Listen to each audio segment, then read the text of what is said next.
তোমার আজকে নবম রঙ্গোৎসব এসে নৈহাটি রঙ্গসেনার।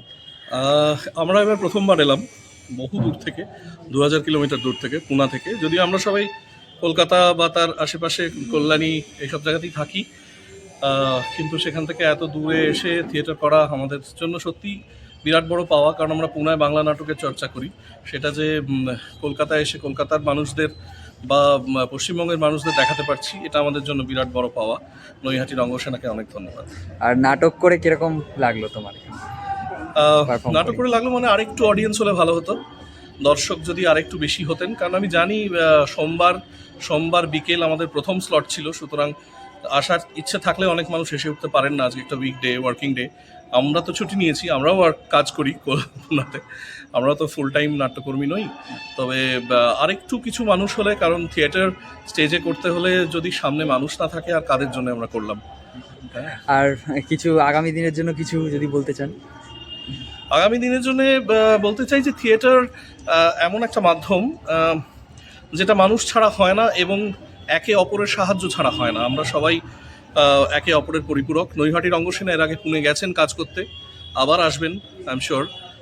আমরাও আবার আসতে চাই এই ধরনের, কারণ আমাদের এবারের প্রযোজনাটি একটু অন্যরকম ছিল, এবং সেটা মূলত ক্লোজ থিয়েটারের জন্য নির্মিত, এত বড় হলের জন্য নয়।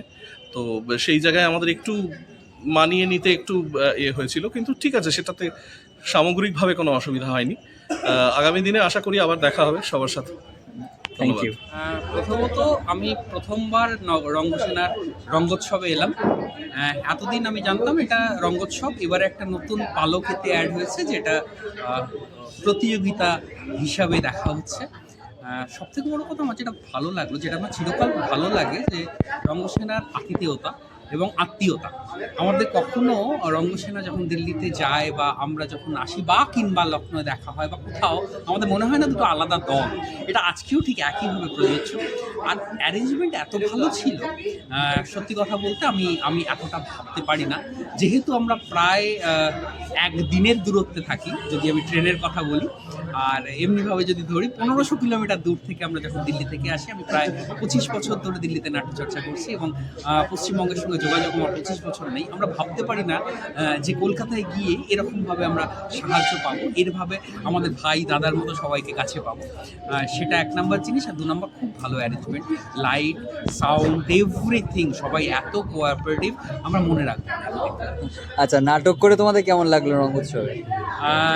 দেখো, ব্যাপারটা যেহেতু এটা একটা উৎসব, আমরা যেহেতু একটা পররাজ্যের দল, প্রবাস কথাটা আমি বলি না, প্রবাসটা হচ্ছে অন্য দেশে থাকলে আমি বিশ্বাস করি।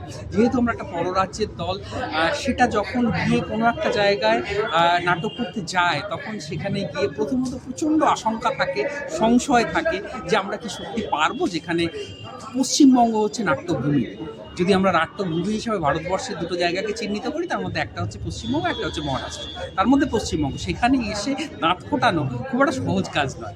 সুতরাং মানে এখানে মঞ্চে দাঁড়ালেই একটা আলাদা অনুভূতি হয়, সেই অনুভূতি আজকেও ছিল। আবার বলি যে যেহেতু রঙ্গোৎসব আমাদের খুব কাছের দল, খুব প্রিয় দল, তাদের কাছে এসে নাটক করতে আমাদের কখনো মনে হয় না আমরা পররাজ্য বা অন্য কোনো মঞ্চে দাঁড়িয়ে নাটক করছি। আচ্ছা, আগামী দিনের জন্য তোমাদের তরফ থেকে কোনো কথা?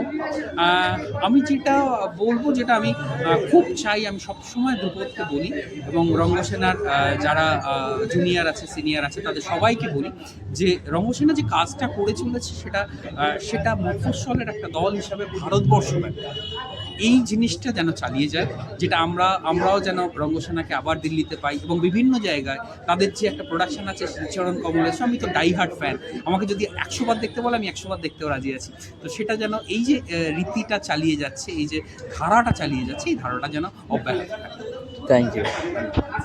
সুন্দর ব্যবস্থাপনা, আতিথেয়তা ভালো, সব ভালো, নাটক করেও ভালো লাগলো, দর্শকও প্রচুর ছিল। আচ্ছা, রঙ্গোৎসব তাদের আরও শ্রীবৃদ্ধি ঘটুক, রঙ্গসেনার বছর বছর আরও বড় বড় নাট্যোৎসব করুক, আমরাও আসি, আপনারাও আমাদের ওখানে যাবেন। আচ্ছা, নাটক করে কেমন লাগলো আমাদের এখানে? আচ্ছা, ভালো। আর আগামীতে কোনো বার্তা আমাদের জন্য? বার্তা, রঙ্গসেনা এমনি খুব স্বতঃস্ফূর্ত দল, উদ্যোগী এবং ভালো প্রোডাকশন করে। আমরা ওদের ইনভাইট করেছিলাম, আমাদের ভালো নাটক মঞ্চস্থ করে এসেছিল।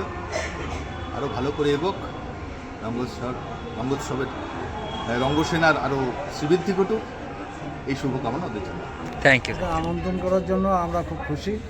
আর এটা হচ্ছে ভালো বললে তো কম বলা হবে, খুব ভালো লেগেছে। হ্যাঁ, কারণ এই এত কষ্ট করে একটা তৈরি করার বিষয়, তবে একটু মনে রয়ে গেল সেটা দর্শক যদি আর একটু ভালো, মানে ভালো বলতে আমি বলছি বেশি হতো, সংখ্যায় বেশি হতো, তাহলে খুব খুশি হতাম।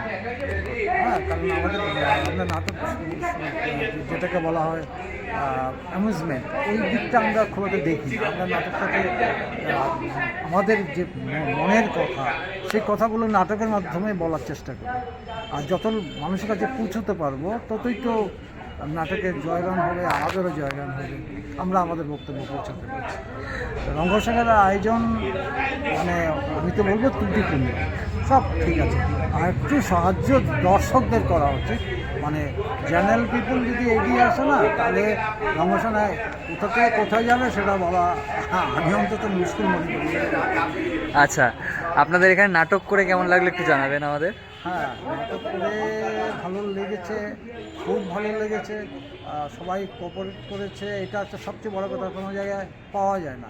তবে আমরা নাট্যদলের কিছু দায়িত্ব থাকে, এটা না বললে না হয়। একটা নাটক যখন চলে, অন্য নাটক দল তার পেছনে মেকআপ টেকআপ ইত্যাদি ইত্যাদি কাজগুলো করেন, কিন্তু তাদের সবচেয়ে বড় জায়গা যেটা হচ্ছে ওনারা ওই স্টেজে যে চলছে ওটার দিকে একটু খেয়াল রাখলে পরে সবার সুবিধে হয়, নাহলে পরে যারা মঞ্চে অভিনয় করে তারা ডিস্টার্ব ফিল করে না। আর এমনকি এই ব্যাপারে এই ডিস্টার্বটা দর্শকের মনে গিয়ে ছাপ না। তা আমি আর রিকোয়েস্ট করবো, যেখানে যাই সেখানেই রিকোয়েস্ট করি, আগে তো নাট্য দলগুলো নিজেরা ডিসিপ্লিনিস্ট হওয়া উচিত, আর তারপর তো দর্শকের কথা। আচ্ছা, আর আগামী দিনের জন্য যদি আমাদের জন্য কিছু আপনার বার্তা দেওয়া থাকে। আগামী দিনের বার্তা হচ্ছে এই যে, আমি তো বলছি প্রথমে বলে নিলাম যে যথেষ্ট ভালো একটা ব্যবস্থাপনা। হ্যাঁ, এবং বলছেন আপনারা, আমাকে বলছিল যে কোনো সরকারি সাহায্য নেই, এত বড় কাজ নিজেরা মানে ব্যবস্থা করা আজকের দিনে তো খুবই কঠিন। সেই দিক থেকে বলতে হলে এটা একটা বিশাল কাজ, বিশাল কাজ মানুষের জন্য করা, তো মানুষের কাছে এটা বিশাল কাজ হওয়া উচিত। মানুষ যেন আগামী দিনে যারা আজকে যারা আসেননি তারা আগামী দিনে আসেন, এবং আমরা চাইবো আপনারাও একটু চেষ্টা করুন দর্শকদের মধ্যে ছড়িয়ে ছিটিয়ে দিতে। প্রথম দিন আপনাদের যে নিজস্ব যে প্রযোজনাটাই আমি দেখলাম মেয়েছে দিকে, অসাধারণ লেগেছে, অসাধারণ লেগেছে, কিন্তু দর্শকদের মধ্যে সেই ব্যাপারটা ছিল না। ওই মাঝে উঠে যাওয়া, কথা বলা ইত্যাদি বিষয়গুলো, কারণ শরৎচন্দ্রের বিষয়ের উপরে নাটক, হ্যাঁ, এখন এই মুহূর্তে করাটা দুঃসাহস ছাড়া কিছুই না, এবং আমি মনে করি খুব সাকসেসফুলি করেছে, প্রত্যেকটা চরিত্র ভালো করেছে। বড় দিদি, ম্যাচ দিদি, কাকে বলবো ভালো, কাকে বলবো একটু নিচু, আমি কালকেও বলেছিলাম, আজকেও বলছি, দুজনের অভিনয় সাংঘাতিকভাবে ভালো, এবং অন্যরা সবাই ভালো করেছে, সবাই ভালো করেছে, একটা ছোট্ট বাচ্চাটাও ভালো করেছে। থ্যাংক ইউ, ধন্যবাদ। ওকে।